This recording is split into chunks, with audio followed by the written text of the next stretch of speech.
So right now, I'm starting to scout this property that I just got access to.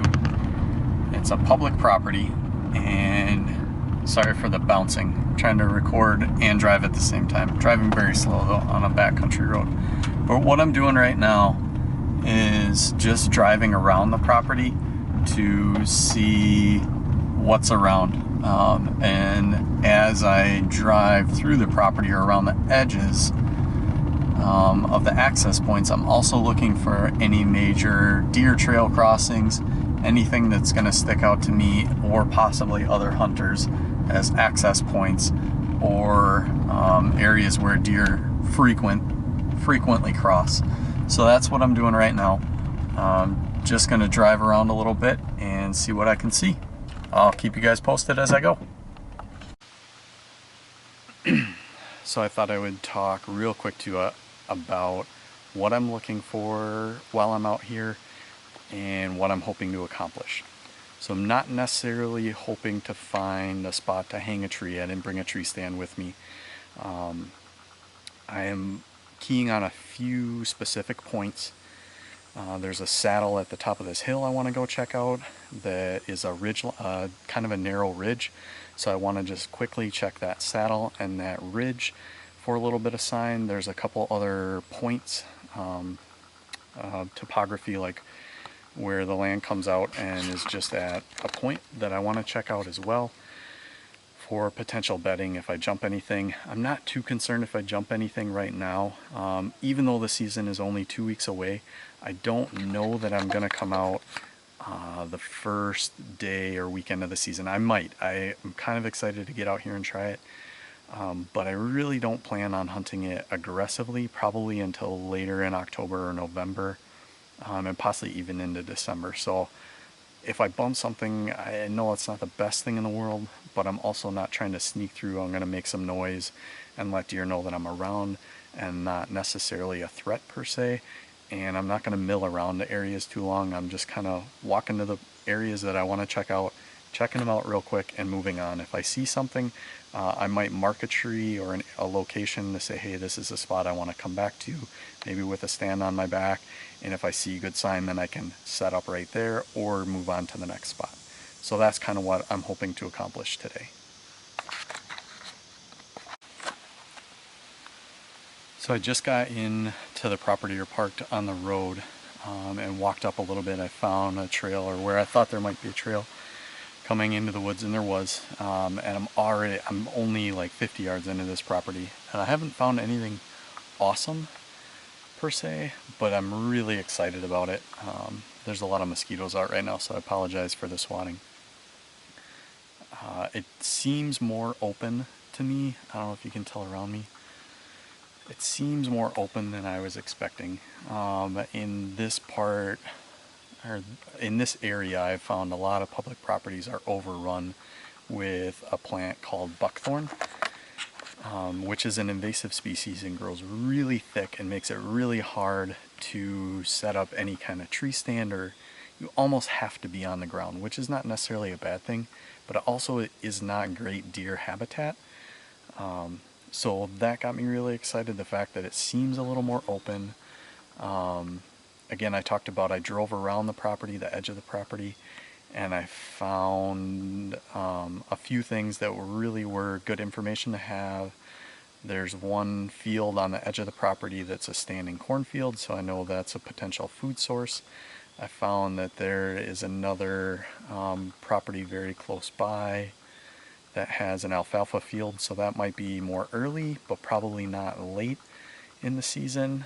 That's not going to be a food source of interest to the deer as much as the corn will be. Just was able to find out some other things, access points where there were not trails, where there were a few trails crossing the road, some really steep ravines, which I really like hunting topography a lot, so that was exciting. Possible access points or areas where I know deer probably will not be. So that was really fun. I also just found what I think are some chanterelle mushrooms, which I'm not sure if they're still good anymore. but I'm seeing a few of them on the ground, so I need to go home. I might pick a few, go home and check and see if that's what they are and see if they're still good. So also exciting, I found something to eat while I'm out here too. So I'll keep going here, and if I find anything else interesting, I'll let you guys know. Alright, so I was working my way up to that saddle I was talking about, and I came across a spot that I hope no other hunters find, but to show you like why I do certain things or why I go certain places. So I'm going up to this saddle, and I know there's a little bit of a ravine, so I kind of wanted to come up that ravine. I got to the edge of this ravine and looked around and could instantly tell this is a place that I probably want to be honing in on later in the year, and hopefully my access to it will not be that bad at all, or very non-invasive as possible. So I'm going to turn the camera around and point that out to you guys right now.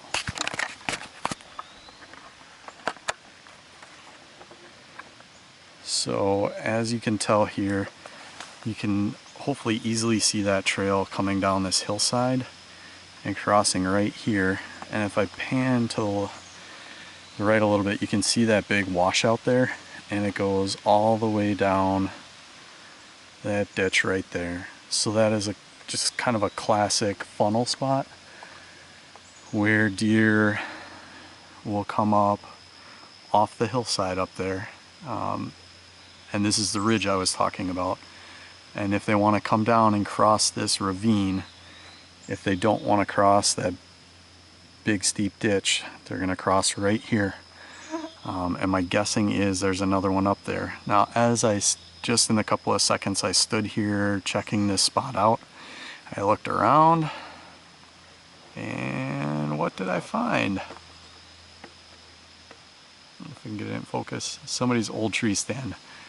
That's somebody's old climbing tree stand that they hung right there, and they're right over this location. So clearly this has been a decent spot in the past, or somebody hung their tree stand there. It looks like there's still a few steps in the tree. I don't know if you can see them right there, so I'm going to go over and check that out. But I don't think it's something anybody's using right now. So just to give you an idea of what to look for, sometimes old tree stands are a good indication of a good spot. You never know. So I just got up to the top of the property line, and I don't know if you can see behind me. I'll turn the camera here in a minute. But behind me over here is a field, and there's corn in there. And the other thing I noticed is, it probably is not showing up because it's pretty bright, but all this right here is clover as well. If I had to guess, I'm guessing somebody else who is a hunter. Most farmers aren't going to plant a little patch of clover right on the edge of their cornfield for crops. And there's a bunch of little trees that they mowed around, which I'm wondering if he's hoping are like scraping type trees or not. The other thing that I didn't catch on camera, but I just jumped a whole flock of turkeys. I think it was a hen with all of her poults right here too. So this property that I get to hunt this year, not only can I hunt deer on it, but I can also hunt turkey. So now I'm going to make sure I get a fall turkey permit, now knowing that there's lots of turkeys in the area as well, or at least several. So just another thing, again, came to the top of this ridge, followed that cut up. I want to check the property boundaries. The map that I had did show a little field up here, so I wanted to see what was planted in that field. Now I have a pretty good idea. There's a hunter hunting that property. So you never know.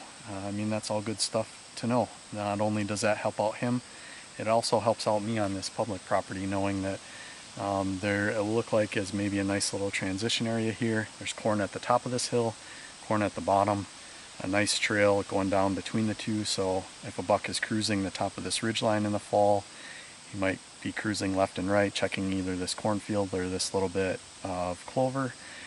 If he doesn't find anything on this ridge, it's real easy for him to go down the hill, straight down the hill, cross the road.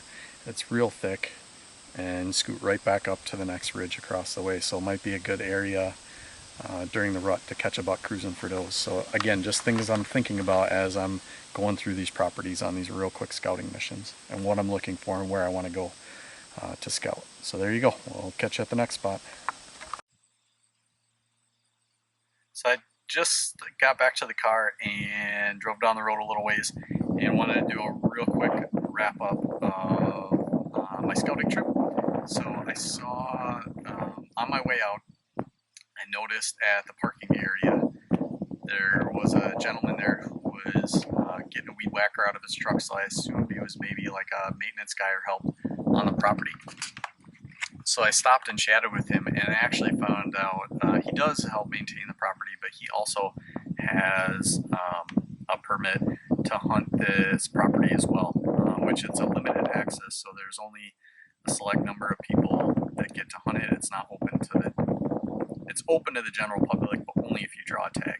So I got lucky and I got one of those tags, and so did he. But he is also a local, lives right in the area, and has been hunting there for a number of years, as this is one of the first years the property has been open to the general public. So it was really useful talking to him. He was a fellow bow hunter, bow hunts the area. After we got to talking for a little bit, kind of struck up, chatted about bow hunting, about the area, about drawing the tag, and he kind of found out what kind of hunter I am, and I found out what kind of hunter he was, and we kind of clicked, and he started sharing a little bit more information, which was super helpful. So just again, another tip, I guess, if I can give you, is when you run into a situation like that, or you find somebody, just strike up a conversation, and just see where it takes you. And in this case, he told me what kind of deer are in the area, that there are some bigger bucks in the area. He told me about which adjoining property owners allow bow hunting, which don't, which allow gun hunting. And he said, I got his phone number so that if I end up shooting a deer or something like that and need help tracking it or across the property boundary, he knows all the landowners in the area, and is friends with all of them, or at least knows who they are, and has tracked deer in the area. So if I needed help tracking one, again, a great resource to give him a call to help me track it, or if it crosses a property line, it's going to make it that much easier to hopefully get permission to go track deer on that property. So again, just was a super win-win for me. Ended up being a great scouting trip. Found a few places that I think I would like to try. Found a few spots that I can cross off that I probably won't hunt. Again, made that great contact. He also gave me some info like, hunting on this ridge is usually best with a west wind, or this area is okay to hunt, but it's once the leaves come off, it's not as good, that sort of thing. So gave me a few tips on where to hunt and that sort of thing. So was really, really helpful trip. Hope you guys took a little something away from this and helps you in scouting out or hunting your next property. We'll catch you later.